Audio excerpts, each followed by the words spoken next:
Muy buenas tardes a todas y a todos.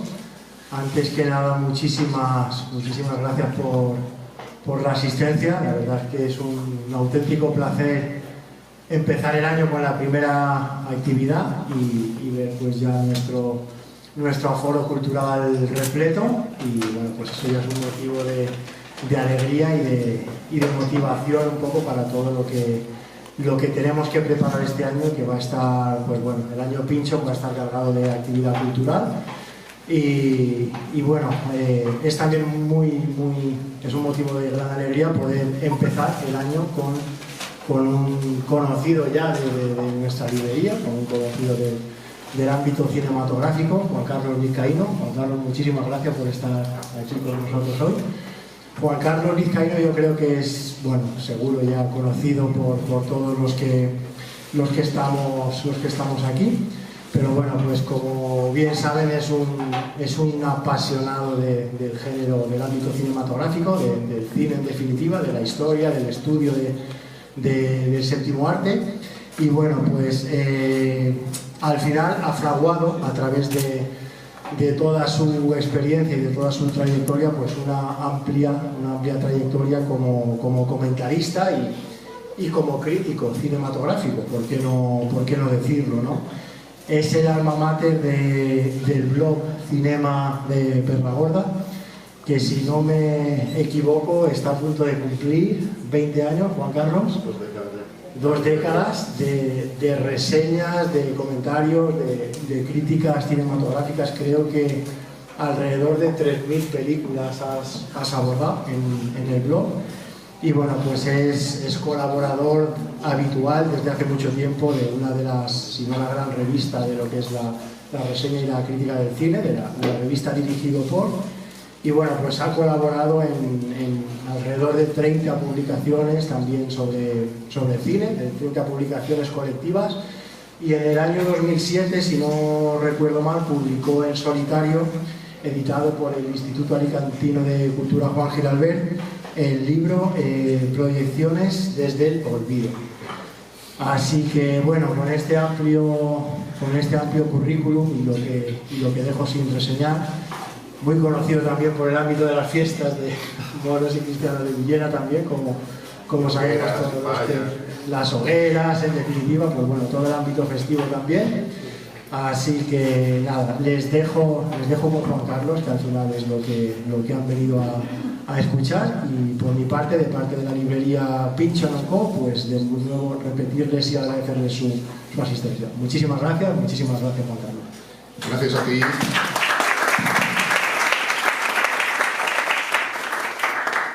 Gracias a ti, Paco, y a la librería Pincho por la cálida acogida cuando, por medio de Raúl García, nuestro común amigo, planteamos presentar el libro en Alicante. Pues es un libro colectivo, muchos autores, como más adelante os comentaré, pero bueno, cada uno de los autores intenta hacer una presentación en su ciudad respectiva. Daros las gracias a todos los amigos presentes, amigos personales y amigos, sobre todo amigos que compartimos la afición por el cine. Yo creo que es algo que cada vez más hay que poner en valor, que esa secta de cinefilia se siga manteniendo y que no se pierda. Tiene mucho mérito que una tarde fría como la de hoy, después de las Navidades, pues os habéis acercado tal programa. Lo agradezco de corazón. Al mismo tiempo, siento un poquito de pudor en elegirme un poco como presentador de este libro. Como antes os señalaba, que han colaborado 17 autores de toda España, y mi aportación se limita a 2 capítulos, es decir, un libro de casi 700 páginas, y las mías son 36, o sea que en el fondo soy el clásico delegado de provincias de un periódico o de una publicación, ¿no? Pero bueno, en cualquier caso me siento orgulloso de explicarosla y difundirla un poco, y espero que os transmita un poco el entusiasmo que todos los autores hemos puesto en él. Como fondo tenéis mi película preferida de la historia del cine fantástico, que es El increíble hombre en guante. Es una de las películas de mi vida, es una película extraordinaria, además una película que va de menos a más, hasta tener el que a mi juicio es el final más hermoso y más sobrecogedor de la historia del cine. Así que si la vista se os va hacia las desventuras de Scott Carey, no os lo recriminaré porque merece la pena. Dicho esto, me gustaría empezar un poco evocando un poco la trayectoria de un apasionado del cine, y también sobre todo el cine de terror, porque yo desde pequeño mis 2 géneros preferidos eran la comedia y el cine de terror. Y yo creo que es lo que representa a varias generaciones de aficionados que sobre todo nacimos a la afición por el cine por la televisión. España, con sus dos canales, entonces en blanco y negro, luego en color, tenían una programación cinematográfica muy interesante a lo largo de finales de los 60, 70, con sus dos canales, incluso con su canal en la segunda cadena, Sombras Recoloradas con cine mudo. O sea, es una nutriente en la que muchísimos aficionados de varias generaciones nos hemos alimentado, y yo creo que varios de los aquí presentes podrán ratificar dicho enunciado. En una ocasión hay la editorial JC editó un libro que era La guía del cine de terror. El autor, Joaquín Vallet, me pidió que hiciera la introducción, no sé por qué, pero bueno, se lo agradecí. Y yo comenté que la primera noción que tenía del miedo en el cine es precisamente en una comedia, que es Arsénico por compasión. No sé si os acordáis, la película esta delirante con Cary Grant y Peter Lorre. Y yo recuerdo el pánico de pequeñito, aún vivía yo en Alicante, que me daba ver el primer plano de Raymond Massey, que era un trasunto de Boris Karloff. Es la primera imagen que tengo yo del miedo en el cine, porque eso es una sensación muy personal. Ya una vez, con 9 o 10 años, recuerdo cuando emitieron por televisión dos películas que me marcaron. Una es ¿Qué sucedió entonces?, de Robert Baker, que me sigue pareciendo una obra maestra. Se final con la figuración en el cielo de Londres de una forma demoníaca. Y luego la película más desconocida del ciclo Conan Boy Price, que es The Haunted Palace, El Palacio de los Espíritus, donde había un cuadro de la versión maléfica de Vincent Price que todavía me sigue impactando. Y fue el primer punto de contacto con Vincent Price, que para mí siempre ha sido la primera figura preferida del cine de terror. Ya poco a poco, siempre, os estoy hablando de visiones televisivas. Cuando en el año 78 se emite Frankenstein, recuerdo que me dio mucho miedo, no la película así, me gustó mucho, pero lo que me dio era la presentación que había antes de Edward Van Sloan, que era como una especie de doctor que presentaba la película, en una secuencia que en algunas copias se ha suprimido. Te daba más miedo que luego la propia película. Recuerdo ver Los tiros en el Museo de Cera, otra vez familiarizarme con Vincent Price, El fantasma de la ópera, la versión de Terence Fisher, una película poco apreciada que a mí siempre me ha gustado. Y luego ya más adelante, películas como The Haunting de Robert Wise. Recuerdo que emitieron el sábado Cine Psicosis, el 79 el 80, o sea, tenía 13, 14 años. Recuerdo que no resistí el final, me tuve que salir porque me daba mucho miedo. Y en aquellos tiempos lo que tenías que las películas tenías que ver cuando se emitían. Entonces no había ni vídeo, ya ni DVD, nada, las tenías que ver en su momento. No tenías que irte, no podías irte, no las podías grabar, etc. Las tenías que ver en el momento, dobladas, con interrupciones publicitarias. Es decir, las carencias de las que hoy día nos libramos al ver cualquier película o cualquier serie. Yo veo serie y veo películas, pero bueno, la facilidad que tenemos y la democratización para acceder a cualquier contenido, ¿no? Mi afición al cine luego, viviendo ya en Valencia, en el verano del 81, la Filmoteca de Valencia no existía, había una programación en el Valencia Cinema, que era en la calle de Cuar, un edificio muy vetusto, una sala muy vetusta, y yo recuerdo ver con los amigos de allí de Leonardo de Nazaret, hicieron un ciclo de cine fantástico de terror. Recuerdo una tarde que vimos seguidas, eran Metrópolis, La Mujer Pantera y La Máscara del Demonio. Las copias que se podían en aquel momento, pero descubrimientos esos de primera magnitud que cuando eres chaval, estoy hablando con ella 15 años así, pues es algo que te queda marcado. En aquellos años recuerdo como en la librería París Valencia, una librería de África, un Sustis en la calle Pelayo, recuerdo que vendían colecciones de una revista que se llama Terror Fantastic, que editaron al principio de los 70, tomos encuadernados, valían a 100 pesetas. Los compré todos, los tengo guardados hechos polvo, y ahí veías las filmografías de los mitos del terror, de los directores célebres, Terence Fisher, Turner, Roger Corman, los propios actores, Peter Cushing, y era la primera manera que tenía como aficionado, ¿verdad? Entonces no había ni internet ni había nada, de poder compatibilizar filmografía, ver lo que habías visto, lo mucho que te quedaba por ver, etcétera, etcétera, ¿no? Y luego quedó, a finales del 81, recuerdo perfectamente que era el 12 de octubre del 81, cuando debuta en la segundo canal de televisión el ciclo Mis Terrores Favoritos, presentado por Chicho Ibáñez Serrador. Me acuerdo que la primera que emitieron fue La Semilla del Diablo. Fueron unos 40 títulos, en junio del 82. Aquello levantó una pasión por el género, entre mis compañeros de generación ni te cuento, pero en general fue muy aplaudida, también con presentaciones de Chicho muy humorísticas, en plan a los de Hitchcock. Y nos permitieron descubrir muchísimos títulos, el Drácula de Fisher, Psicosis la volvieron a emitir, pero hubo dos que me marcaron y me siguen marcando. Uno es este, el de que era un hombre en guante, doblado y sin formato panorámico, porque las películas te las amputaban, y la otra es The Innocence, Suspense de Jack Clayton. Son hitos de una afición que, como digo, me marcaría a mí, pero supongo que marcaría a muchos compañeros de generación, incluso las precedentes también, ¿no? Pero es cierto que con el paso del tiempo te vas abriendo a otros géneros. Recuerdo cuando a finales del 83 trajeron a España, se estrenó La caída de la casa Usher de Roger Corman, La máscara de muerte roja, La comedia de los terrores de Jack Turner, era una película que yo anhelaba por ver muchísimos años y que no me defraudó. Y esa afición que yo tenía con 16, 17, 18 años de ver 300, 400 películas al año, bueno, pues se rompió cuando me vine a vivir a Alicante y el mundo de las óperas pues me lo truncó todo, porque todo lo que me volcaba en el cine me volvió con las óperas. Y de pasar de ver 300, 400 películas, pues pasar a ver 35, 40. Veía algunos estrenos que me interesaban, algunas reposiciones. Sí que es cierto que pude ver esta película cuando se estrenó comercialmente, porque no se estrena comercialmente en España, en el Teatro Principal, hacían proyecciones. También Suspense y Acleto la vi en pantalla, es un privilegio que bueno, pocos han podido contemplar. Y pasando los años, para los aficionados de diferentes generaciones surge este libro, que está súper descatalogado, El cine fantástico, de José María de la Torre, que, como antes, luego os diré, es un poco la génesis de la continuidad en el libro que hoy presentamos. Hubo un tiempo, yo en el año 97, que estuve a punto de perder por completo la afición al cine, pero por fortuna la cordura imperó, y cuando dejé un poquito de lado la pasión por las hogueras, volví a esas 300, 400 películas anuales.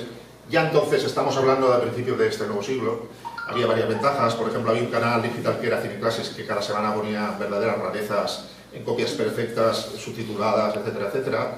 Aparece el DVD y aparece Internet, las posibilidades que tiene Internet para conseguir muchos datos que antes no podías.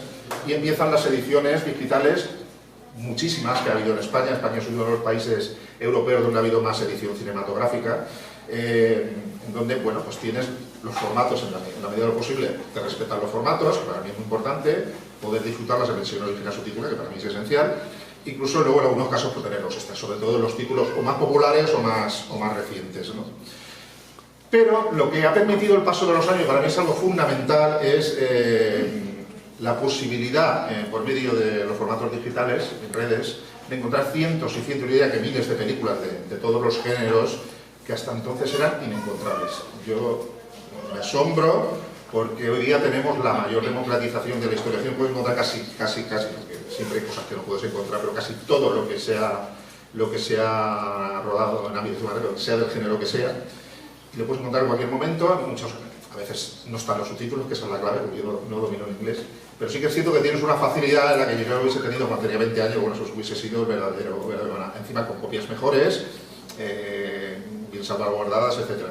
Yo creo que es una facilidad, una ventaja, un privilegio que las nuevas generaciones quizás no saben aprovechar, o no saben aprovechar en la medida que deberían. Las posibilidades que te da el mundo virtual de poder acceder, pues, como en las películas, como todo, al conocimiento de todas las facetas, y entre ellos el cine. A los que somos inquietos y a los que nos gusta un poquito el pasado de las cosas, de lo que nos gusta, y me pasa también con el mundo de las fiestas, me pasa con los cines, bucear en el pasado. Yo sigo poco actualmente la actualidad cinematográfica, me ciño más a buscar pistas en el pasado, me ha dado muchas satisfacciones. Yo creo que hay que valorar e incidir en esa posibilidad de encontrar cientos, miles de películas. Yo en casa tengo más de 15.000 películas, tengo ahí un verdadero museo, y a veces es un problema ver qué película eliges, porque es tanto que quieres llegar a todo, ¿no? Pero esa posibilidad, con el paso de los años desde que se edita este libro en 1988 a la actualidad, un libro magnífico, un tratado sobre la evolución del género desde el cine mudo hasta los propios años 80 en que se edita, la posibilidad de hacer nuevos títulos, renovar criterios, hablar de figuras y ciclos y subtramas que en ese momento no habían llegado a nuestro país, o se habían establecido en unos criterios equivocados, porque ahora la historiografía nos dice que ha habido muchos criterios equivocados por diferentes motivos.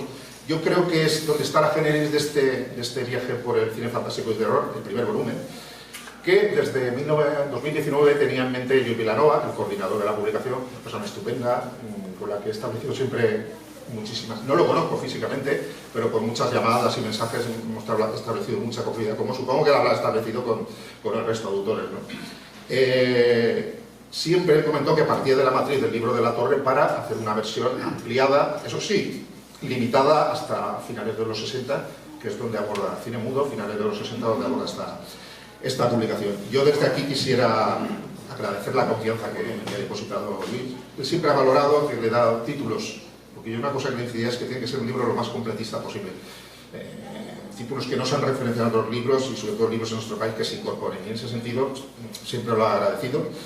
Y yo, una cosa que le sugerí es que uno de los capítulos lo realizara Darío Labia, un excelente amigo argentino. No lo conozco tampoco personalmente, pero bueno, tenemos una amistad virtual desde hace más de 20 años, que ha hecho un magnífico trabajo sobre el cine mexicano, porque es que el libro realmente aborda las diversas vertientes del género, que son muchas. Entonces, ya ciñéndonos a la publicación, el Cine Fantástico y de Terror volumen 1, del Príncipe de las Tinieblas, que Nosferatu, a la Odisea del comandante Bowman, que es película de 2001, estamos hablando de dos referentes del género.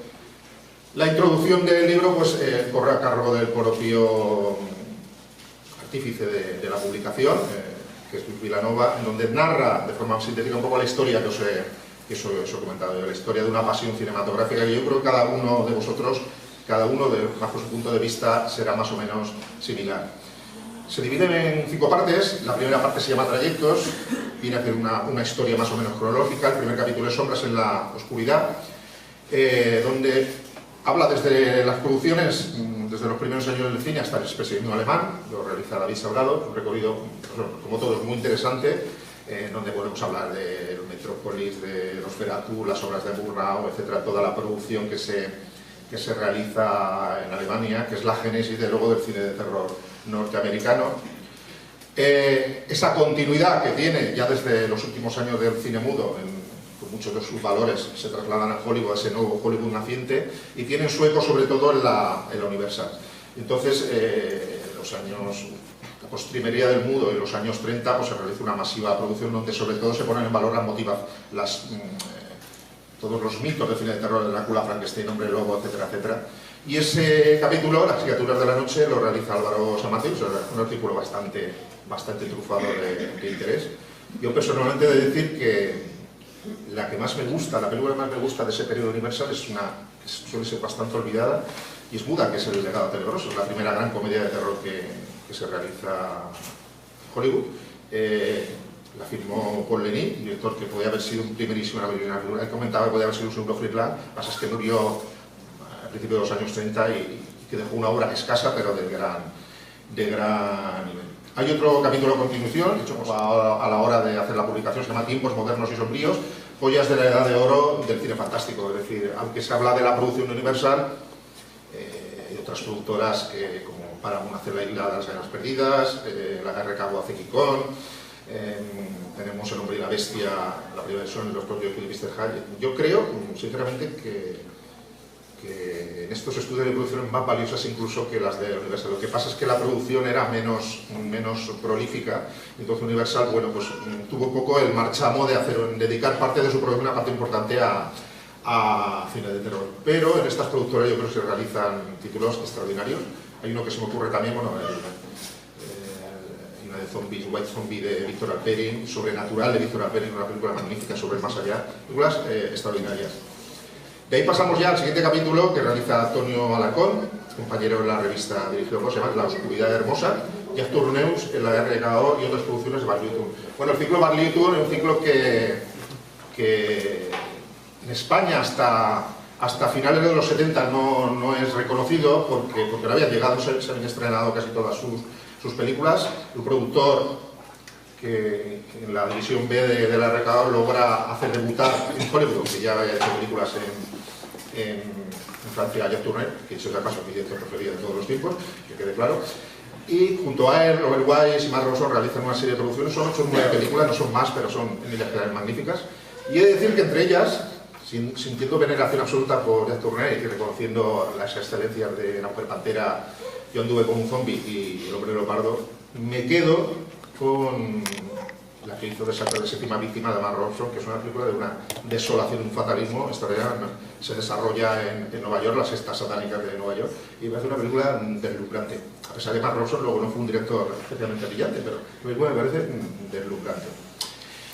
A continuación entra el primero de mis capítulos, Fantástico horror en tiempo bélico, más allá de Universal y RKO, en donde me tocó recuperar un montón de películas, algunas de ellas magníficas, que tienen el denominador común de mostrar una visión amable de la muerte o de lo sobrenatural. Son películas realizadas en tiempos de posguerra, segunda mitad de los 40, y todas ellas coinciden bajo sus diferentes argumentos en esa visión amable del amor. Es decir, a los públicos de la época que estaban sumamente desesperanzados se les ofrecía una serie de títulos en donde, bueno, pues salían de ver la película más o menos consolados, o eran títulos, algunos comedias, otros no, pero sí que daba una visión. Uno de ellos podía ser Que bello es vivir, por ejemplo, pero eso está en otro capítulo, me lo quitaron.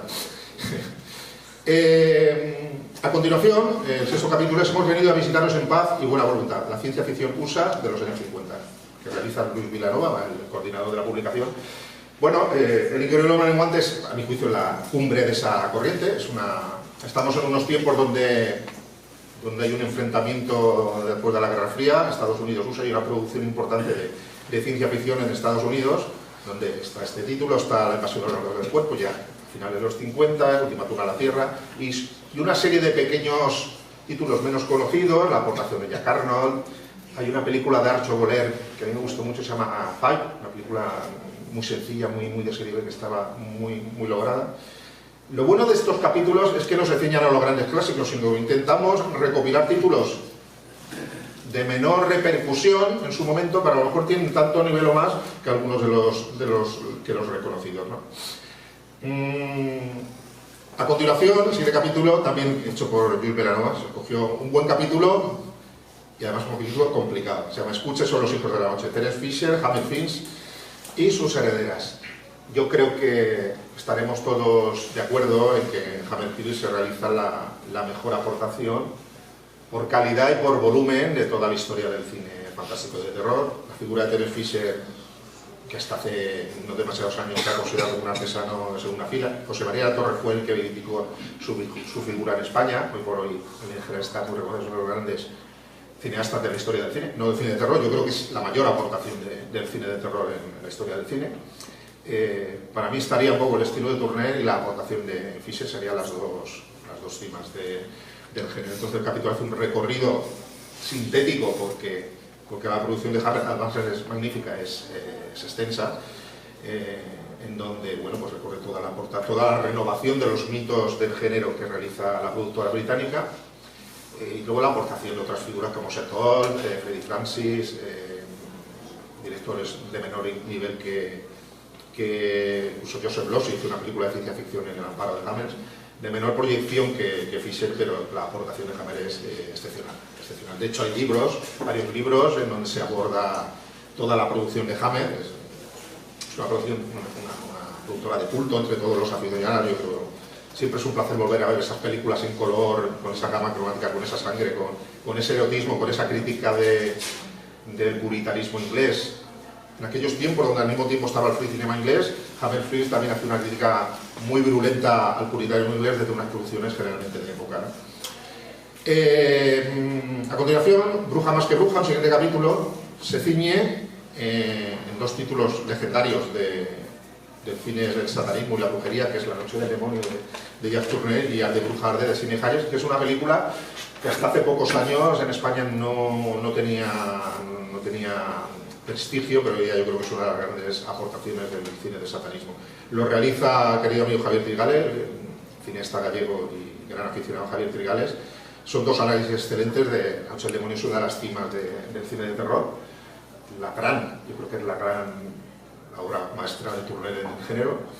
Y Al de Bruja Arde, que yo creo que no se estrenó comercialmente en España, es una película magnífica donde dentro de un contexto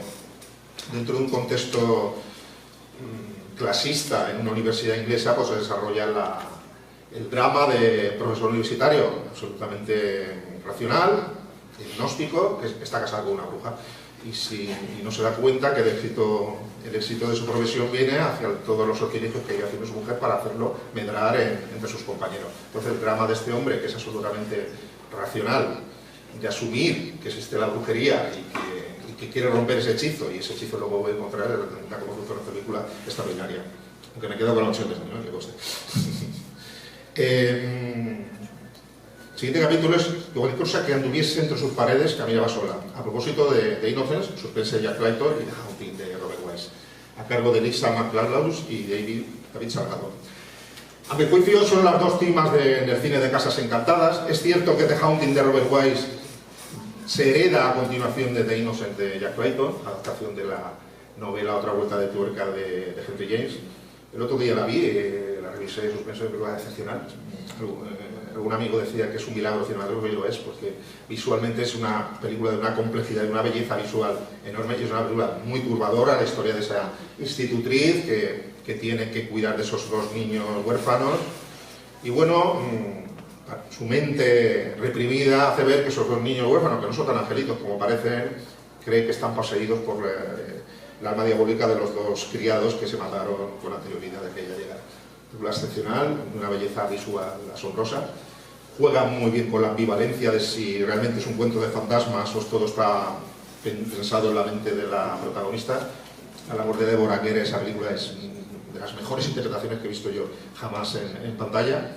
Y en cuanto a The Haunting, yo creo que es la mejor película de Robert Wise, una película que sigue dando mucho miedo, y es cierto que asume algunas secuencias concretas que están tomadas del film de Clayton. Narra la historia de un grupo de personas que se someten a prueba en una casa que se dice que está maldita. Entre ellas es la protagonista, la que tiene la voz en off, una mujer muy atormentada, de una vida bastante traumatizada, y que tiene una sensibilidad muy especial. La película, la verdad es que es aterradora, pero juega bien con la planificación, un cierto énfasis, y la verdad es una película que sigue dando francamente mucho miedo. A continuación va el capítulo sobre saltos a la hora del té, donde se resumen otros clásicos del cine fantástico británico. Este es el segundo de mis capítulos. La verdad es que aquí tuve bastante manga ancha, me dio Luis, en meter títulos que en línea general no son poco conocidos. Yo ahí reivindico ardientemente una película que aquí en España nunca se estrenó, se llama Night to Fall, de Karen Reis, con Albert Finney, basado en la novela de David Bowie, que es un thriller de terror excepcional. Yo creo que es una continuidad entre Psicosis y El sirviente de Joseph Losey, y casi vaticina luego Repulsión de Roman Polanski. Película excepcional, creo que a mi juicio tiene la mejor interpretación de Albert Finney, que es uno de mis actores preferidos de siempre. Película aterradora, y sobre todo lo que supone Night to Fall es una adaptación de los modos del free cinema inglés a un determinado cine de género, más o menos gótico, victoriano, lo que adapta esta película. Pero bueno, el capítulo tiene una serie de títulos, ahí se me permitieron desarrollar bastantes debilidades personales mías, que es lo que a mí me gusta, intentar meter títulos que no han llegado hasta ahora al gran público, ¿no? A continuación viene Un centavo por tus pensamientos, Roger Corman y las producciones de América Internacional, de José Abad. Yo he de decir que mi primera juventud, mi debilidad era los títulos del ciclo Corman Poe Price. En su momento solo podía ver historias de terror, que es el más flojito, luego ya pudimos ver algunos más. Sigo teniendo ese cariño personal, pero es cierto que es un ciclo irregular, tiene a mi juicio un clásico absoluto, que es La caída de la casa Asher, que yo creo que habría que valorarla en función de ese título, no en función de que luego determinadas secuencias se repitan en el resto de obras del ciclo. Yo diría que esa es, con diferencia, la mejor. Los Repentinos de la muerte es excelente, El Palacio de los Espíritus, y luego el resto ya van un poquito en orden decreciente. Y en esta aportación, América Internacional, también está La comedia de los terrores, de Héctor, que es una sátira magnífica, que es una de las películas que de pequeño yo anhelaba ver porque no sabía estrenar comercial en España, y cuando la pude ver en Valencia en pantalla grande fue un placer extraordinario. Bueno, la segunda parte del libro es Viajeros, donde ya se van viendo temáticas concretas, capítulo espejito, el fantástico, los clásicos animados de Disney, año 37, año 63. J.P. Bango hace un recorrido bastante extenso sobre una aportación que realmente es cine fantástico, porque aquí estamos hablando, el fantástico de terror tiene muchísimas acepciones, como iremos viendo. Yo he de reconocer que el mundo de Walt Disney me he sentido bastante al margen durante mucho tiempo, lo reconozco, tendré que recuperarlo, pero es una de mis cosas pendientes, vamos. A continuación viene el capítulo de Georgia D. Hitchcock y el terror, que se ciñe sobre todo en dos películas como son Psicosis y Los Pájaros, dos grandísimas películas. A mí Psicosis me parece yo sé que muchos prefieren Vértigo, yo Psicosis me parece la obra cumbre de Hitchcock, no por la secuencia de la ducha, que también, sino porque es una película de un lenguaje, adopta los modos de las producciones televisivas de verdad, una película de bajo presupuesto, película asombrosa a todos los niveles. Y he de decir que cuando la veo me sigue inquietando, pero me sigue inquietando desde ese plano inicial que Phoenix, Arizona, y la cámara en grúa se acerca a la habitación donde está Janet Leigh y su amante. Es una película inquietante desde el principio al final, es una de las cimas de la historia del cine. Y Los pájaros, sin situarla sería una película también extraordinaria, un complejo experimento de Hitchcock que se inserta por derecho propio en el cine de terror. Hay un capítulo a continuación, y ahora empiezan los guidos, que me parece una interesante aportación, que es las películas de William Castle. William Castle era un realizador que basaba su cine, siempre propuestas de cine de terror, de una forma un poco casi como si fueran atracciones de barraca de feria, con sustos, con diferentes juegos. Hizo películas no extraordinarias, películas que no estaban mal, pero me parece interesante incorporarlos porque fueron muy populares en Estados Unidos en aquella segunda mitad de los 50. La mayoría de ellas no llegó a España. Yo destacaría entre ellas Mr. Sardonicus, que me parece un cuento gótico que está muy bien. Y El Regenerado, bueno, pues son peliculitas que están, pero me parece una apuesta interesante que se incorpore la figura de Castle, porque sí que tiene una representatividad a la hora de la aportación del género, aunque sus obras no fueran especialmente destacables. Otro capítulo también, así menor, es Todo el tiempo del mundo. Habla sobre las películas de Josh Pal.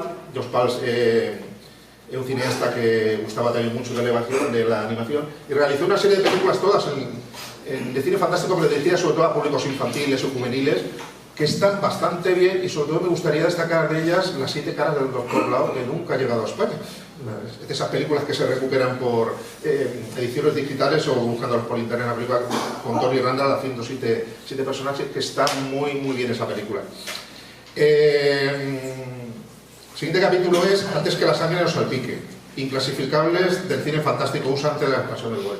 Películas, no sé, estamos hablando de películas realizadas por Curtis Arrington, estamos hablando del Carnaval de las Almas, por ejemplo, una película que rodó con 4 dólares, una película muy inquietante. Una serie de producciones caracterizadas generalmente por su blanco y negro, por su atmósfera oscura, por su torpeza en ocasiones, por su inventiva en otras, y que sí que es cierto que dejaban ver un camino que yo creo que es el que luego se iría yendo hacia lo que es el gore, y a películas como La noche del muerto viene. Yo creo que es el precedente de ese tipo de cine, que ya años después florecería con más fuerza. Siguiente capítulo es Ellos también fueron fantásticos, de Berman a Fellini, los autores y el cine fantástico. Esto ya lo contemplaba José María La Torre en su libro, es decir, ver cómo películas de Federico Fellini, de Berman, luego sería Tarkovsky, una serie de cineastas prestigiosos por su mundo personal, habían apostado por producciones ligadas al cine fantástico, precisamente por su lenguaje, más que por su argumento. El año pasado Marion Bad, por ejemplo, Alain Resnais, una serie de títulos. Yo recuerdo, por ejemplo, muy poco conocida por cine, una película de culto que es La hora del lobo, de Ingmar Bergman, película aterradora, por ejemplo. Y este capítulo recopila esa producción, no muy numerosa, pero sí que muy sugerente y sobre todo llena de nivel. En la tercera parte, Recovecos por el camino, se titula el siguiente capítulo Muere cariño a lo rápido, el thriller coquetear con el terror. Lo realiza Joaquín Bayet, el comentarista valenciano Joaquín Bayet, y habla pues de títulos como Que fue a Debbie Jane, Canciones con una para un cadáver, una serie de thrillers realizados a servicio generalmente de estrella ya en avanzada edad, el caso de A merced del odio, con Bette Davis, títulos que algunos yo creo que han envejecido un poquito y otros siguen manteniendo su fuerza cinematográfica. El siguiente capítulo es De donde vengo nadie lo sabe, a donde voy todo va. Romances que trascienden el tiempo y la vida, y otros encuentros y visitantes fantásticos realizados por mi jefe, dirigido por Tomás Fernández Valentín. A mi juicio uno de los capítulos más deliciosos porque aborda algo que me quitaron en mi capítulo, que es películas donde se habla, son la visión de lo sobrenatural y de la muerte de una forma más o menos romántica. De mi capítulo prestaron 2 películas a mi juicio magistrales. Una es El fantasma de la señora Muir, de Mankiewicz, que me parece una película excepcional, la combinación de comedia, melodrama, cine fantástico, película yo creo que hoy día bastante reconocida.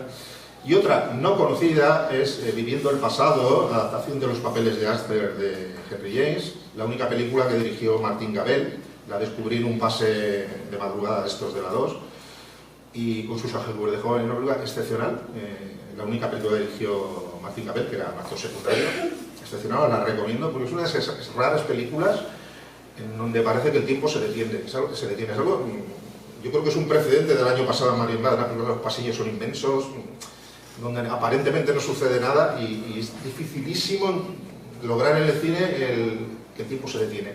Y viviendo el pasado, The Lost Moment, es una película que os recomiendo que la busquéis porque es absolutamente fascinante. Jenny, de William Terle, habla de Menamen de Brujo, una película deliciosa, Richard Cohen, una comedia de ambiente de brujería, etcétera, etcétera, etcétera. O sea que un capítulo muy sustancioso. Y Tomás hace el siguiente capítulo, un viaje inesperado, el cine fantástico de aventuras, donde sobre todo se narran las producciones donde se contaba con la imaginería de Ray Harryhausen. Películas más célebres, Sinbad y la princesa, aunque hay quien aún valora a la posterior los viajes fantásticos de Sinbad, con una serie de títulos hechos con mucho color, cine oriental, etcétera, etcétera, que conservan muy ese ingenio y esa ingenuidad y esa artesanía, porque Ray Harryhausen sus caricaturas las hacía, filmaba los planos foto a foto, eso tenía una labor artesanal extraordinaria, y son películas que siguen conservando un enorme encanto. La parte cuarta, ya nos va quedando poco, se llama, el capítulo 21 es Criptas y Sudarios, donde Joaquín Vallet realiza un recorrido por el horror gótico italiano, del año 57 a 67, porque el cine de terror italiano prosigue, donde queda marcado por la figura primero de Mario Bava y su inolvidable La máscara del demonio y continuidad, y Ricardo Freda. Entonces, bueno, pues esa iconografía mórbida que demuestra el cine de terror, alentado sobre todo por la figura de Barbara Steele, que es casi el mito de que era una actriz inglesa, pero participó bastante en esas producciones de terror italianas, aunque luego Barbara Steele renegó de su participación en dichas producciones, pero bueno, eso es lo que suele pasar. El siguiente capítulo es de Fantasmas y otras soledades, el cine fantástico japonés, 1953-68, de Adrián Sánchez, un especialista muy prestigioso. Yo estos capítulos les doy un especial valor porque yo la verdad, el cine fantástico japonés no he visto casi nada. No he visto casi nada.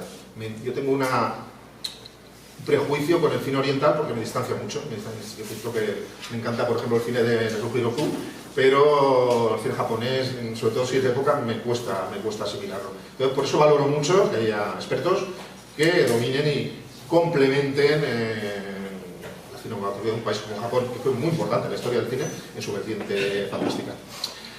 J.G. Banco hace Vientos de otras latitudes, el cine fantástico del este y norte de Europa, 1924-1930, hace un recorrido extenso.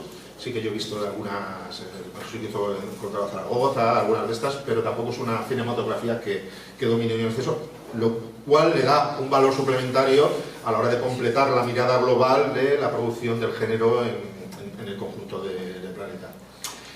El siguiente capítulo es Vampiros, leyendas, monstruos y luchadores. El cine fantástico mexicano, 1933-1960, lo realiza mi querido amigo Darío Labia, que es uno de los mayores expertos del cine de género que hay en lengua castellana, vive en Buenos Aires, se dedica a hacer sus propios libros, los edita, los vende, libros muy currados, que a mí me han dado muchísimas pistas.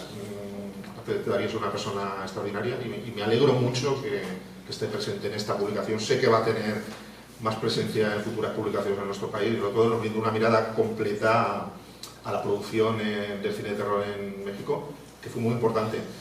Quizás no fue en líneas generales de un nivel grandísimo, aunque tiene grandes aportaciones como El vampiro de Fernando Méndez y demás, pero sí que fue importante en su producción, ¿no? El siguiente capítulo se llama Antes del boom del fantaterror, de Segundo de Chomón a la residencia, lo realiza David Salgado, y bueno, un recorrido hasta finales de los 60 del cine de terror español, pero fantástico. Podemos hablar precedentes como La Torre de los Siete Jugadores de Neville, alguna producción, alguna comedia de Rafael Gil, Veces un destino. O sea, hay una producción que se va extendiendo. A principios de los 60 tiene Gritos en la muerte de Jesús Franco. No ha sido España en ese periodo un país muy prolífico en la producción de pero bueno, es bueno reflejarlo, que se vea la producción de nuestro país y queda muy bien reflejada en esta aportación de David Salgado. Y ya, el último capítulo, Fantástico emprende nuevos caminos, es el Grau, lo que valora es la presencia de dos títulos, sobre todo ese punto de inflexión que es el que cierra el libro, de dos títulos muy significativos. Uno es la citada La noche de los muertos vivientes de José Romero, que a mí personalmente es una película que me gusta pero no me vuelve loco, y la otra es 2001, Una odisea del espacio de Stanley Kubrick, una película mítica que me gusta bastante, yo no las sitúo en una cima, pero bueno, esto ya a gusto del consumidor. Pero sí que es cierto que son dos películas que con el paso del tiempo, en su momento la noche ocasionó bastante controversia, porque bueno, era la aparición del gore en el cine, o sea, era bastante provocaba choque. Y 2001 fue muy mal recibida en su momento por la crítica, con el paso del tiempo se ha convertido en uno de los iconos cinematográficos, eso es innegable. Entonces, lo que aporta Seguridad es una mirada en torno a lo que suponen esos dos títulos como un punto de inflexión hacia una moderna evolución del género, coincidiendo con el derrumbe de Hollywood, porque el cine de género de Hollywood en aquella final de los 60 se va derrumbando. El apéndice de la publicación se llama Compañeros de viaje, es un relato, un recorrido sobre la televisión, las series televisivas en las décadas de los 50 y los 60, realizada por Álvaro Oso Martín, un recorrido, sobre todo, hablamos de Titulil Son, pero bueno, ha habido más series, la verdad que Titulil Son es un punto y aparte en la narrativa cinematográfica, en la narrativa televisiva y sobre todo en lo relativo al cine fantástico. Yo creo que en el recorrido de este libro lo que podemos destacar, aparte de sus hitos, de sus figuras, de sus directores, es la importancia que tiene el contexto social de cada época de la. Es decir, cuando hablamos del expresionismo alemán hay un eco de la postrimería de la Primera Guerra Mundial en Alemania. Cuando Estados Unidos está viviendo la Gran Depresión, surge la producción de Universal, en el cine de terror. Cuando estamos en plena Segunda Guerra Mundial, en ese ambiente depresivo, surge la producción de Val Newton en la RKO. Cuando acaba la Guerra Mundial surge esa producción amable de género que antes señalaba en mi capítulo, producciones sobrenaturales, que da una visión amable y consoladora de la guerra. Cuando la ciencia ficción predomina en Estados Unidos es cuando hay un enfrentamiento de bloques de Rusia y Estados Unidos, y eso se refleja en el cine, donde el cine americano generalmente es bastante anticomunista. Y luego, incluso en la producción de Hammerfield, lo que se produce, sotto voce, es una crítica en torno pues, al puritanismo y al clasismo británico, que ha existido, existe, yo creo que existirá siempre. Yo creo sinceramente que, a pesar de que yo haya participado en la publicación, el libro es la mirada más completa que se ha realizado en España sobre el género en el periodo que converge desde que se crea el cine hasta 1970. Yo creo que quizá en lengua castellana. Es cierto que con el paso del tiempo se han ido editando muchísimas publicaciones pues, sobre Hammerfield, sobre los principales actores. Últimamente a mí me gustaría destacar, hace poco ha salido un libro de Carlos Aguilar muy interesante sobre el cine de terror de los 50. Esa misma editorial hace pocos años editó uno de Pedro Corcel sobre el cine de terror de los 30 y se van cogiendo bloques temáticos para hacer publicaciones y en ese sentido España poco a poco va consiguiendo un nicho de publicaciones muy interesante. Yo creo que esta es una mirada completa que cuando los tres volúmenes, eso va a ser la repanocha, pero evidentemente hay mucha calidad. Estamos hablando de casi 700 páginas. Yo creo que se citarán unos 3.000 títulos en ellas. Hay un afán, como antes señalaba, muy completista. Hay títulos que jamás se han citado en un libro en España, porque ese es uno de los principales aportes de la publicación. Hay una mirada muy global. Me parece muy interesante que siendo autores muy diversos que no nos conocemos físicamente se haya logrado, y eso parece que es el Grau, el lugarteniente de Lluís, de haber repasado todos los textos y dar una mirada global en que no hay disonancias y sobre todo lo que busca es que esté actualizado, en lo que la mirada del pasado que hemos hecho recoja una serie de títulos y de referencias que hasta entonces a lo mejor no se habían puesto en valor. Al mismo tiempo es una publicación muy ilustrada, casi todos los títulos que tienen una referencia más o menos extensa tienen sus ilustraciones. Y yo llegado a este punto me gustaría destacar sobre todo la tarea de Lluís Vilanova, el coordinador. Primero, la intuición a elegir los colaboradores, designar sus especialidades, eso es muy complicado. Yo he hecho publicaciones de otro ámbito y bueno, y con menos colaboradores y es verdaderamente complicado. O sea, compilar 28 capítulos y darle a cada uno un poco lo que le gusta, es difícil. En algunos casos es muy fácil porque hay varios, oye, a la Hammer le gusta a todo el mundo, pero es que el cine fantástico japonés pues no creo que sean muchos los expertos. Entonces es complicado, y en eso tiene muchísimo mérito. Somos personas que vivimos en diversas zonas de España.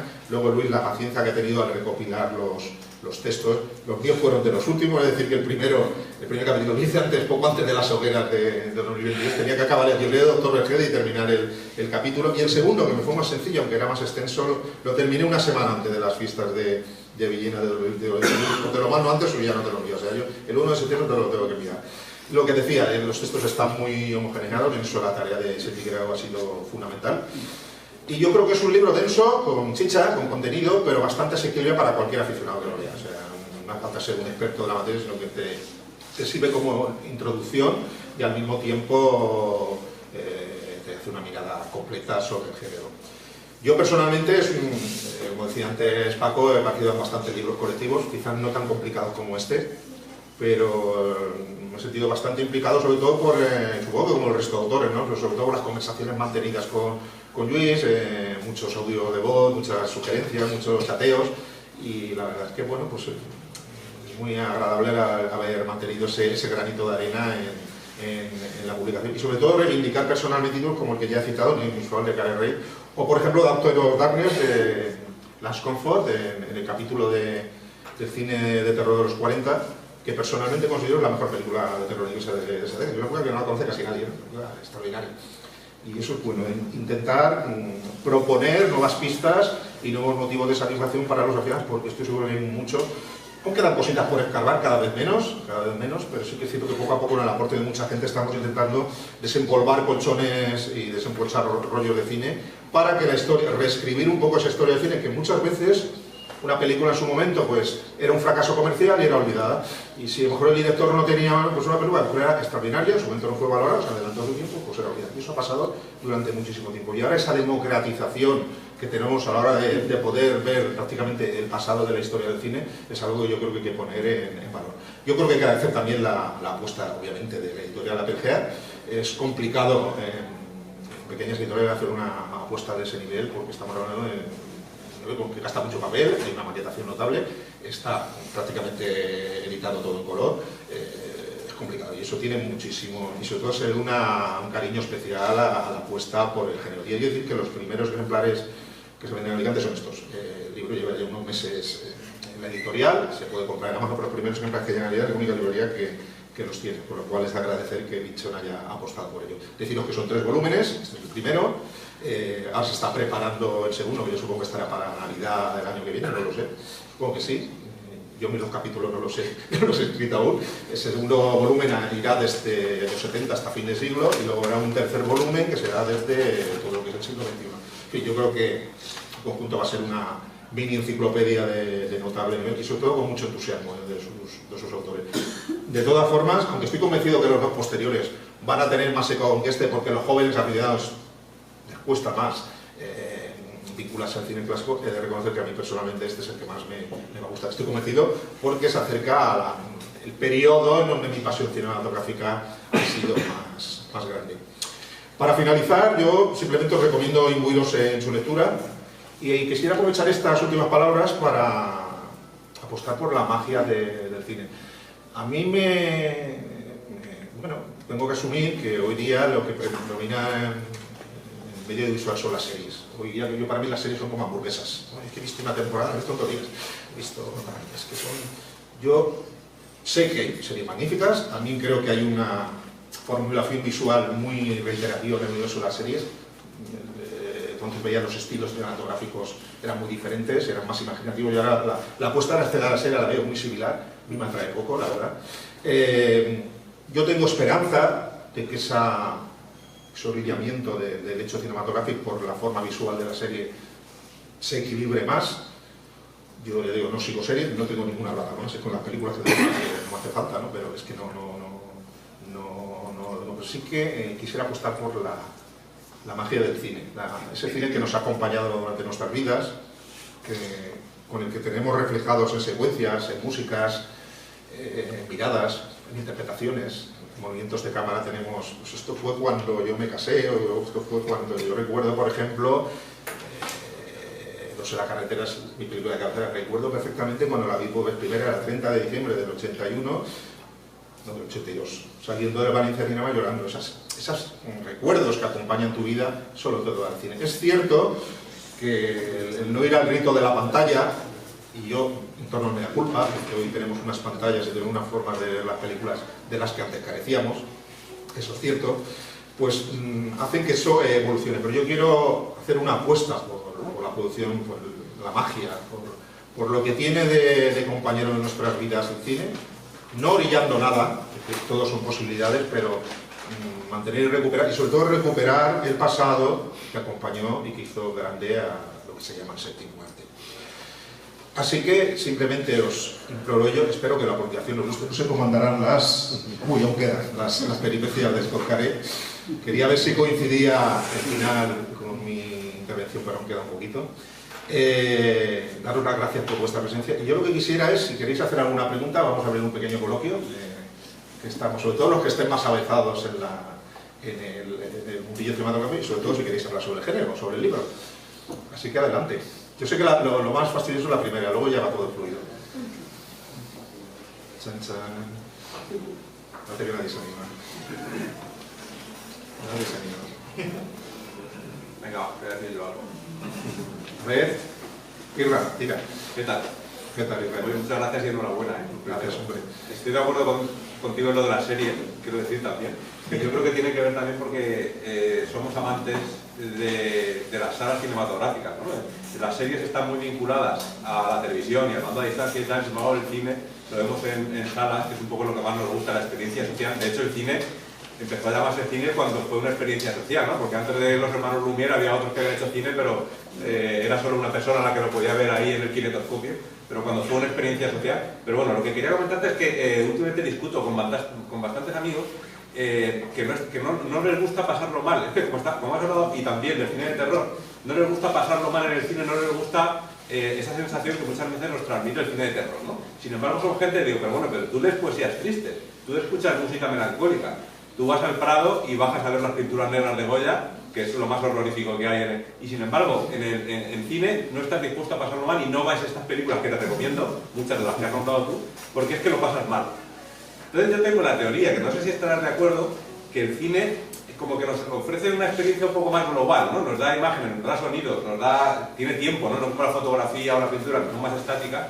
Entonces, como nos ofrece esa experiencia un poco más total, y creo que no soy el primero en decir que el cine es un poco compendio, y es por eso que ese realismo y esa experiencia amplia es lo que, digamos, acongoja a algunas personas y les impide eso, les impide ver un montón de películas que has nombrado y dices, que no sabes lo que te estás perdiendo. Y dices, ya, pero es que lo paso mal. Pero lo pasas mal, pero luego escuchas esta música, ves no sé si estás de acuerdo conmigo, no sé si tú también has observado que hay mucha gente que no está dispuesta o que no quiere pasarlo mal en el cine con ese tipo de películas, y también si estás de acuerdo más o menos en que puede ser por esa razón, porque el cine es un poco como es.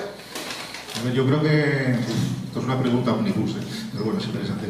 Yo creo que estoy de acuerdo contigo en que el cine es una suma del resto de artes. Yo creo que personalmente considero que la música es el arte que más te llega al alma, más que todas las artes.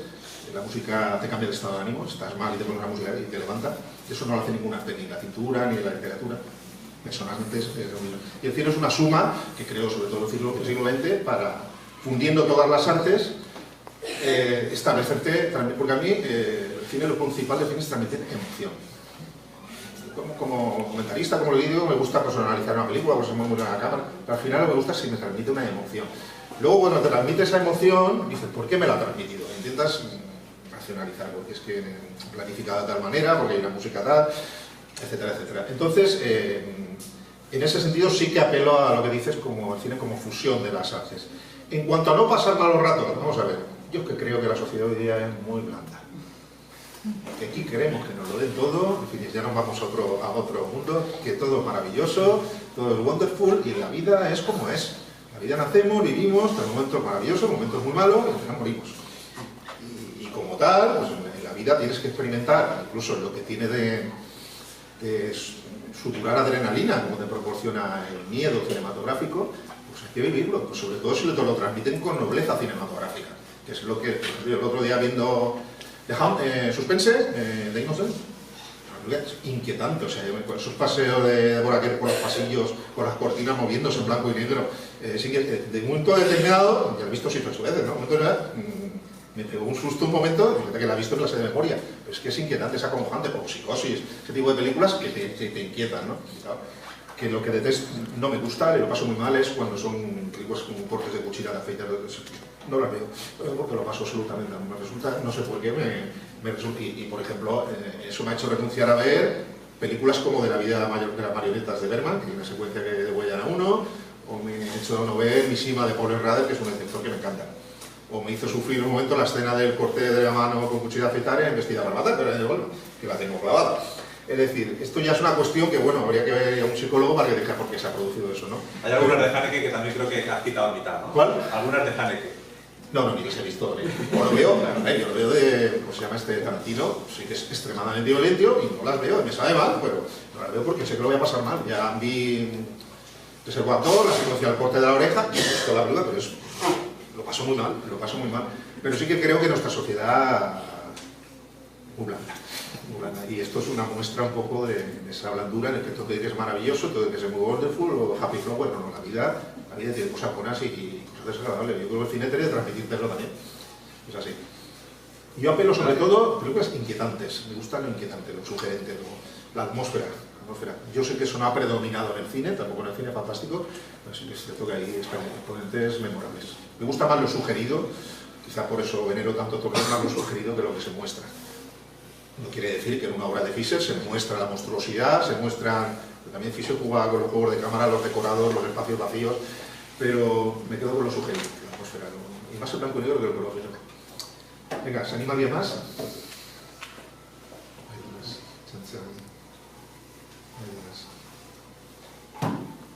Una, dos... Bueno, pues si no se anima nadie más, muchísimas gracias a todos por vuestra presencia. La verdad es que me conforta y me abruma verme tan rodeada tanto de amigos como personas que no son amigos, pero a partir de ahora ya lo son, porque sé que son compañeros de cinefilia y es algo que hoy día que debemos mantener. Es algo que tiene su fuerza dentro del background cultural de la sociedad española, mantener la fidelidad al cine y sobre todo tener la capacidad de poner en valor ese bagaje del cine clásico, donde también ha habido muy malas películas, evidentemente, pero está claro, primero, que estamos hablando de un espacio de tiempo muy grande, una producción muy grande, y sobre todo había una pericia cinematográfica y sobre todo a nivel de producción también mucho más solvente que nuestros días, y más libertad también a la hora de llevar a cabo las cosas. Así que muchas gracias a todos por vuestra presencia y espero que no os haya aburrido mucho.